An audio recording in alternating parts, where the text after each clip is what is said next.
सो आज जो है वो टॉपिक है commutation of pension, which has been a topic जिसको बहुत लोगों ने अलग अलग तरह से कवर किया है. I have kept it factual and based on numbers. मैं आप लोगों को एक प्रेजेंटेशन दिखाता हूँ, उसके बाद में जो भी मेरे से रिलेटेड क्वेश्चंस हो, please feel free to ask them. Here is the presentation. आज जिस बात पे बात करेंगे, द क्वेश्चन इज कि commutation of pension, is it a right choice? क्या ये होना चाहिए? Should we be doing commutation? Is it going to be beneficial to those who are going to commute? उसके ऊपर आगे बढ़ते हैं. सबसे पहले समझे कि कम्यूटेशन क्या है. What is commutation? कम्यूटेशन है पेंशन का एक तरह से एडवांस ऑफ पेंशन. जो आपको 15 साल पहले मिलना था, जो आपको पेंशन 15 साल में मिलनी थी, वो आप आज गवर्नमेंट से एडवांस ले लेते हैं. So it's kind of a loan. It's an advance on your own money, but as of today, because ये आपको जो अगले 15 साल में गवर्नमेंट ने इसका नॉर्म फिक्स कर रखा है, commutation would be for 15 years, calculated for the pension which is going to be paid for a period of 15 years. Maximum allowed is up till 50%, and most of the people who commute, वो 50% का ही commutation करवाते हैं. So उसके हिसाब से अगर देखा जाए तो ये क्या है? commutation का बेसिक सिंपल डेफिनेशन है, it is advance of a pension, it is a loan oblique in advance.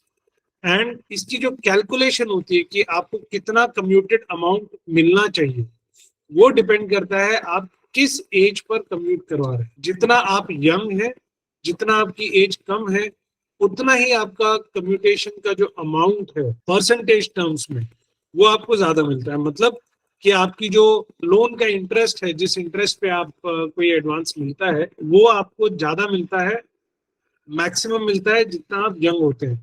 इसी के बेसिस पर अगर आगे हम देखते हैं कैलकुलेशन, इसके की फीचर्स क्या है? What are the key features of commutation? The key features are one, commutation is commuted amount जो आपको मिले. मान लीजिए आपने कम्यूटेड अमाउंट आपको मिला 40 लाख रुपए, तो वो जो कम्यूटेड अमाउंट है वो टैक्स फ्री है. कम्यूटेड अमाउंट पर कमाया जाने वाला जो कमाई होगी वो टैक्स फ्री नहीं होगी. Commuted amount is tax free, पहला. दूसरा इसका की फीचर क्या है?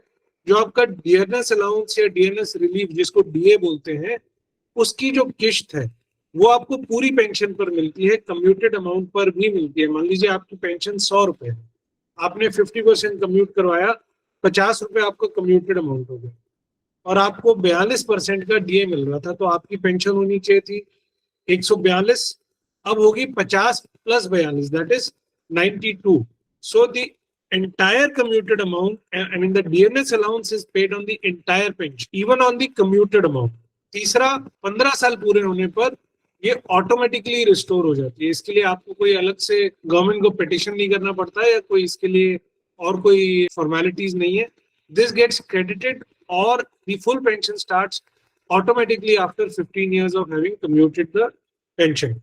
Finally, in the unfortunate event, भगवान ना करे, अगर पेंशनर की मृत्यु हो जाती है, तो फैमिली पेंशन जो है उसका restoration to the surviving family is 100%. That means कि एक इंडिविजुअल ने कम्यूटेशन करवाया और एक ने नहीं करवाया. अगर दोनों की अनफॉर्चुनेटली डेथ होती है, तो उनके जो फैमिली मेंबर्स हैं, जो सर्वाइविंग फैमिली मेंबर्स हैं, जिनको फैमिली पेंशन मिलना है, उन्हें फैमिली पेंशन बराबर मिलता है.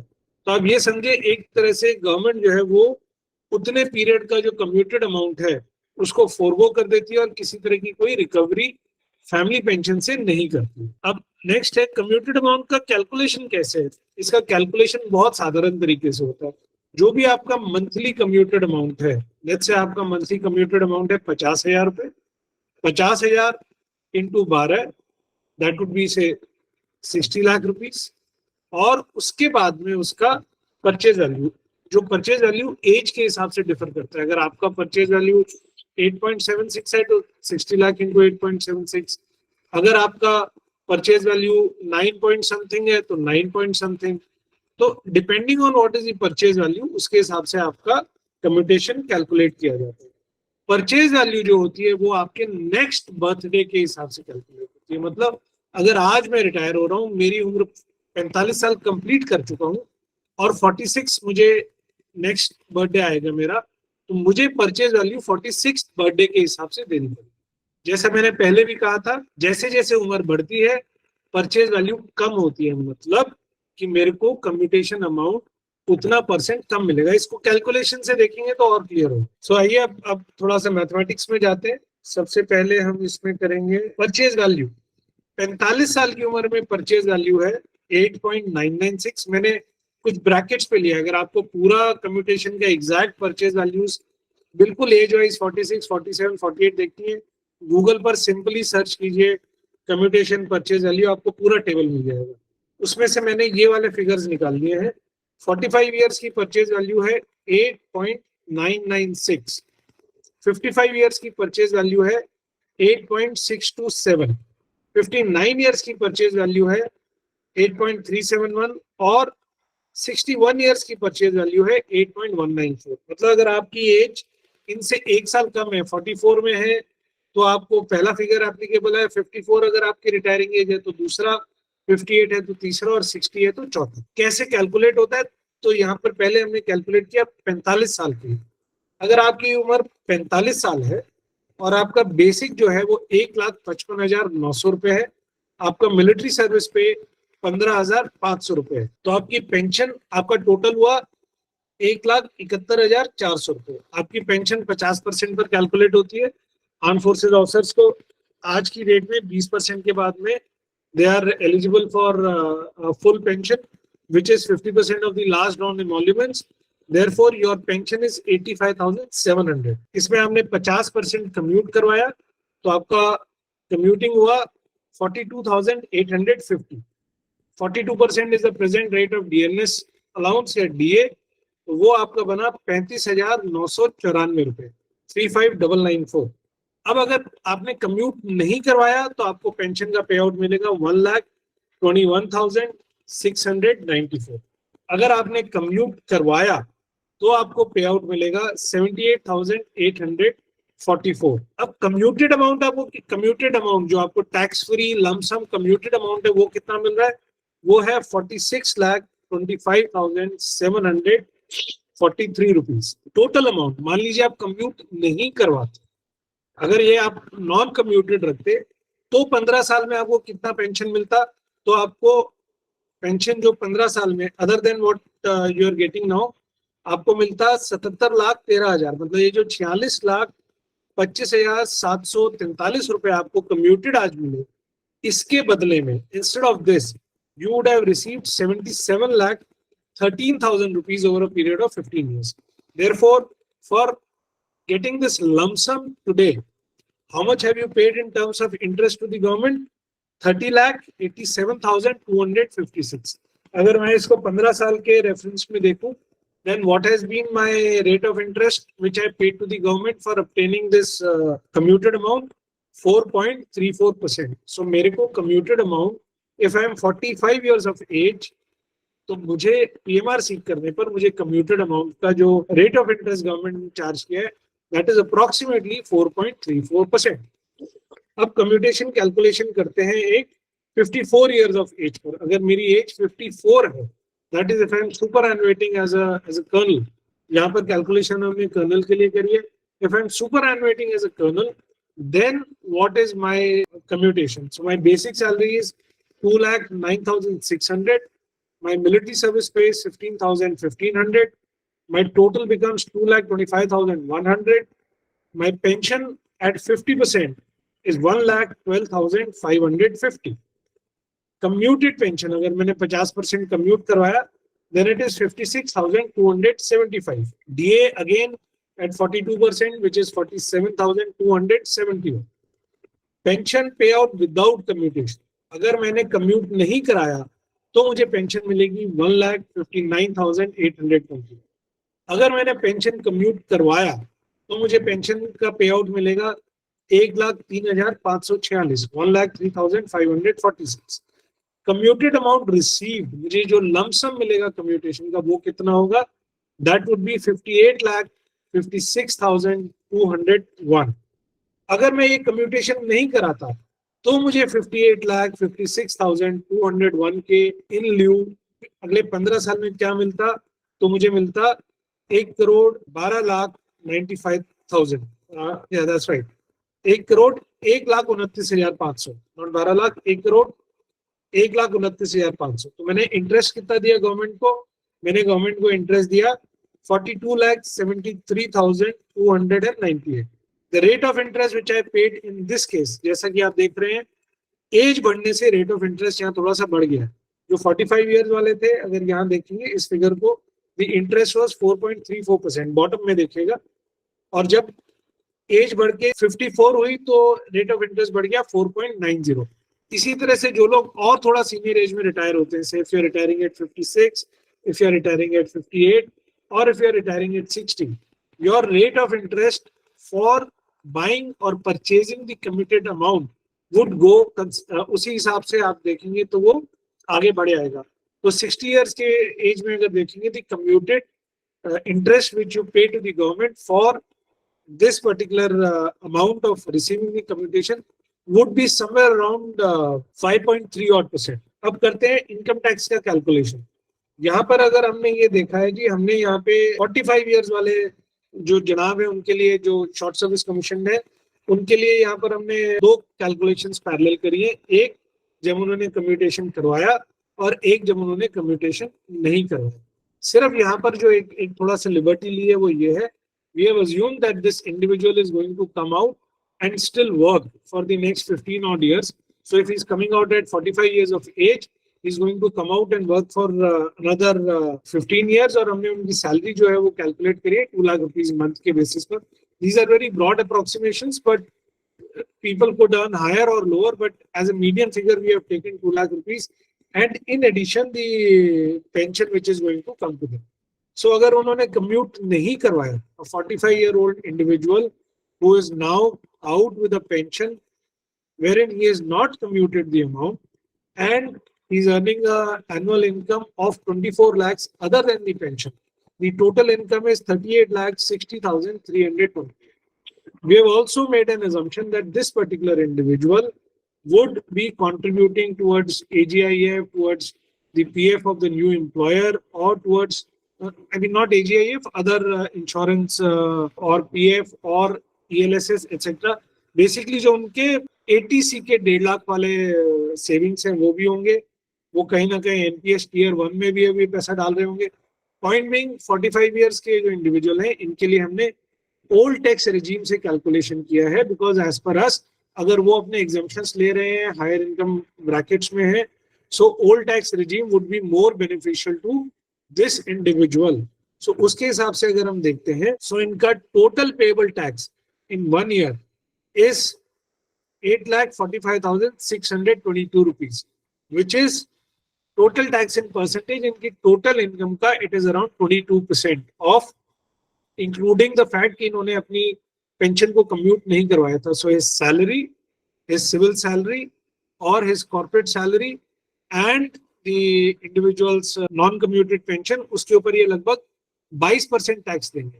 अगर ये 2 लाख रुपए महीना से ज्यादा कमा रहे होंगे तो ये टैक्स अमाउंट ज्यादा होगा, अगर वो कुछ कम कमा रहे होंगे तो ये 22% से घट के थोड़ा सा कम हो जाए।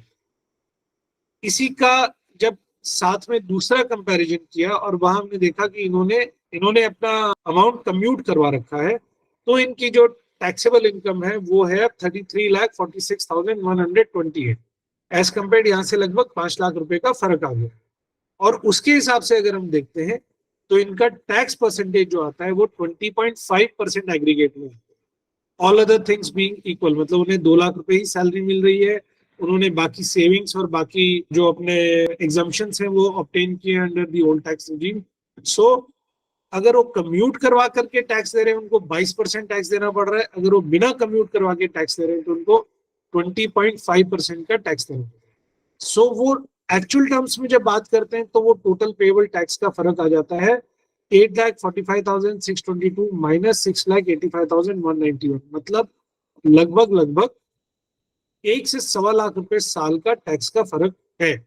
अगर वो अमाउंट को कम्यूट करवाते हैं, उन्होंने अपनी पेंशन को कम्यूट करवाया तो उनका टैक्स का जो बर्डन है वो लगभग 1.5% कम हुआ ओवरऑल इनकम के ऊपर। Overall income here is approximately 38 lakh के आसपास है, जिसमें कि टैक्सेबल इनकम जो है वो in this case is 28 lakhs और विदाउट कम्यूटेशन इज 33 lakhs. ये आप देख सकते हैं यहाँ पर, ये 33 lakhs is the taxable income when the pension has not been commuted, and 28 lakhs when it has been commuted. Therefore, the gap in the taxability.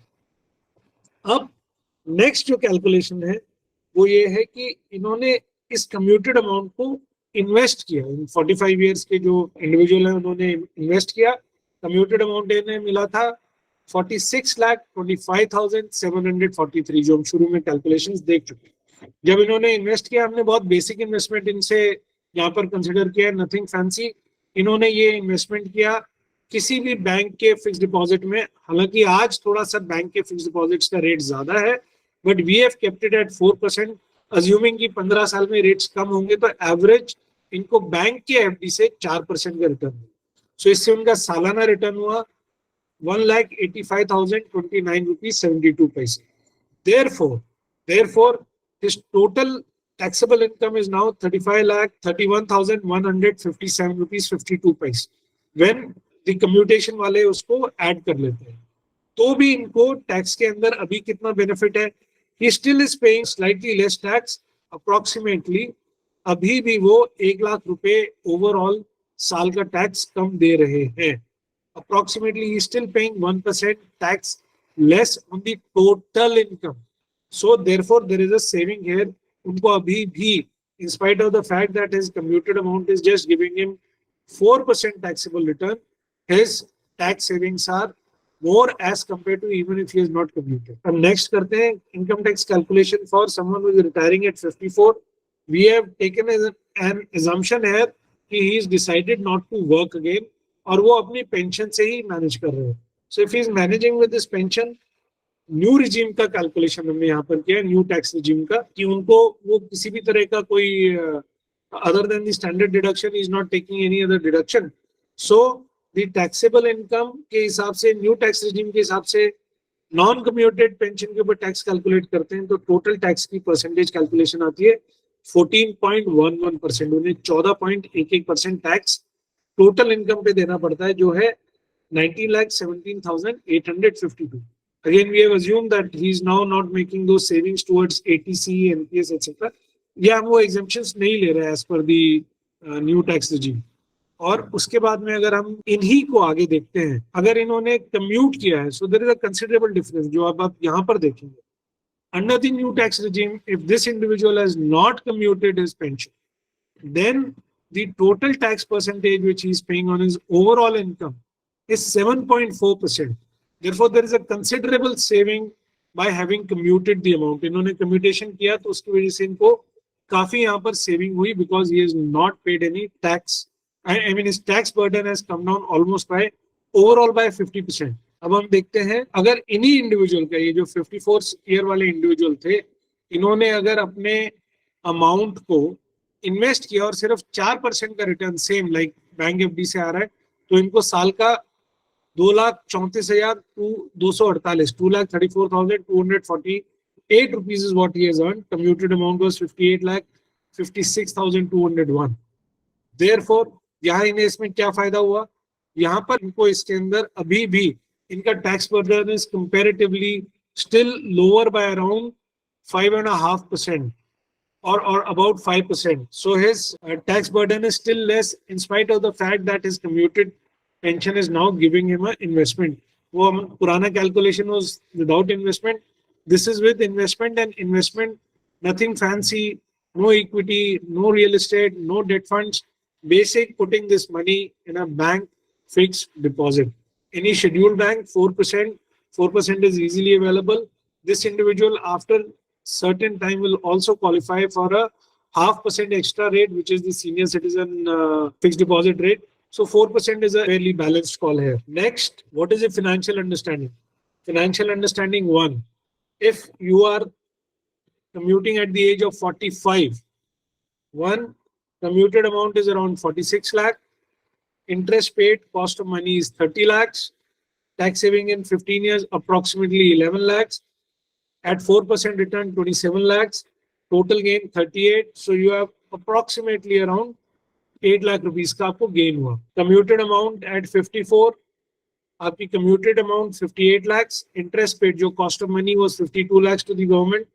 Tax saving आपने 15 साल में लगभग 19 लाख करी, आपको 4% का रिटर्न पे 35 लाख रुपए की प्राप्ति हुई by investing this 58 lakhs.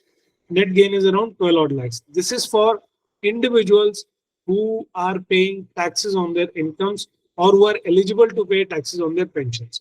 Now there are certain special category individuals, especially in armed forces, who are not liable to pay income tax. For example, gallantry award winners, battle casualties, etc. उनके case में how does the commutation work? Since उनके लिए tax saving का कोई मायने नहीं रखता है, तो यहाँ पर उनकी कम्यूटेड अमाउंट थी 46 lakh if the individual was seeking a voluntary release at 45 years, और interest paid cost of money was around 30 lakh, जो पीछे वाले में से भी हमने देखा था सेम. और क्योंकि उनका टैक्स सेविंग कुछ भी नहीं था, तो उन्हें लगभग 6% का रिटर्न अगर वो अर्न करते हैं, विच इज अराउंड 41.4 lakhs, और 22% उनकी income which is from other sources. Pension उनकी टैक्सेबल नहीं है, but if he is working outside in the civil, if he is working in doing some business और सम एम्प्लॉयमेंट, उनकी जो current salaries है they are still taxable. उसका हमने देखा था लगभग 22% का उनको ओवरऑल टैक्स का इम्पैक्ट आता है. So there his tax burden would be around 9 lakhs and therefore net returns 32 lakhs.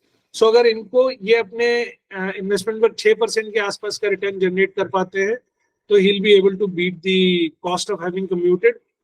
और जो 54 की एज में रिटायर हो रहे हैं, again if he has a non taxable pension, तो ये लगभग 5.5% के रेट ऑफ रिटर्न पर अपनी कम्यूटेड अमाउंट का जो कॉस्ट है वो रिकवर कर पाएंगे after paying tax on the other incomes which he might have from other sources, because इनका टैक्स बर्डन वाज अराउंड 9.5%.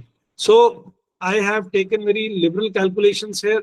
और उसके बाद से अगर हम देखें तो then what would we say are recommendations in terms of final recommendations before so financial conclusions की अगर हम बात करते हैं in terms of commutation. One, जो आपका rate of interest या cost of money है जिसपे आपको गवर्नमेंट से पैसा मिल रहा है, जो लमसम आपको मिलता है, in our calculation it is quite attractive. It's a very friendly rate of interest, इसलिए आपको इससे फायदा होगा. It is beneficial. जितने भी आज की डेट में करंट मार्केट इंस्ट्रूमेंट्स हैं, whether it is date funds, whether it is equity based investments, whether it is real estate, whether it is other instrument, जैसा हमने देखा फिक्स्ड डिपॉजिट पे भी आप अपनी कम्यूटेड अमाउंट को in most of the cases you are able to beat the cost of commuting, except for those special cases where your pension is not taxable. उसको छोड़ दें तो you are able to beat that. Therefore, commuted amount को आप कहीं भी अगर पैसा लगाते हैं, आपको जनरली इससे बेटर रिटर्न्स मिल रहे हैं. जो टैक्सेबल पेंशनर्स हैं उनको इसमें टैक्स सेविंग की वजह से आपको ज्यादा फायदा है, वो क्लियर है. There is a inverse relationship between commuting returns and income tax obligation. मतलब कि अगर आपका टैक्स लायबिलिटी ज्यादा है तो आपको कम्यूट करवाने में उतना ही ज्यादा फायदा है. इसका मतलब जो 45 ईयर्स पे या जो अर्ली रिलीज ले रहे हैं और वो बाहर आकर के फिर काम करेंगे, उनके लिए तो कम्यूट करवाना और भी ज्यादा अट्रैक्टिव हो जाता है. It's financially and mathematically much more beneficial for them. Our recommendations, commute, it is going to be beneficial for you. Then if you invest your commuted amount in high yield asset classes such as equity, real estate, your benefits would be even more because the cost of money of borrowing the commutation is considerably lower. Commuted amount can be used to pay off a higher rate of interest loan. अगर आपके पास में कोई existing loan है जिसमें आप 8%, 9%, 7.5%, 10% का rate of interest दे रहे हैं, क्योंकि आपको कम्यूटेड अमाउंट जो है वो 4.5-5% के आसपास पर मिल रहा है. So instead of making an investment, if you pay off a loan, it helps you in 2 ways. One, आपका इनकम टैक्स बर्डन इम्पैक्ट नहीं होता है, you save more taxes and you're able to pay off a higher interest loan. और अगर आप कोई special category pensioner है जहां पर आपकी पार्ट या whole of your pension is not taxable, then before commuting please speak to your financial advisor so that you understand where to make the investment, where to invest this commuted amount. Finally, एक सवाल हमसे पूछा जाता है, can I transfer the commuted amount to my spouse? क्योंकि मेरी spouse का या तो इनकम टैक्स में वो भी आती नहीं है या आते नहीं है, एंड ऑल्सो या वो लोअर इनकम टैक्स ब्रैकेट में आते हैं. तो सर मैं आपको इसमें एक ही बात कहना चाहूंगा, income tax act specifically provides for such actions of tax evasion. This is tax evasion. Don't do this. This is covered under clubbing of income. अगर आपने अपने कम्यूटेड अमाउंट को अपने स्पाउस को ट्रांसफर कर भी दिया तो भी उसके ऊपर जो इनकम आती है that is suppose to be taxed at in your income at your hands, not at your spouse's end. इसमें बहुत बार क्या होता है कि लोग इस बात को समझते नहीं है, उन्हें लगता है कि स्पाउस की तो इनकम है नहीं, वो गलती से वो करते हैं। If it comes under scrutiny you are liable to pay the arrear of the taxes along with penalties which is not a very pleasant experience. तो अगर आपको ऐसे किसी ने सलाह दी है कि कम्यूट करवा लीजिए और वो वाला जो टैक्स की इम्पैक्ट है उसको भी सेव करने के लिए इसको अपने स्पाउस को दे दीजिए, that is technically an incorrect advice. We will not try to advise our clients in doing that. And so with this, I would say that broadly speaking, commutation in our assessment is a beneficial financial step, and most of the clients would benefit by commuting their pensions up till 50%. So I have kind of finished. Just give me a second here.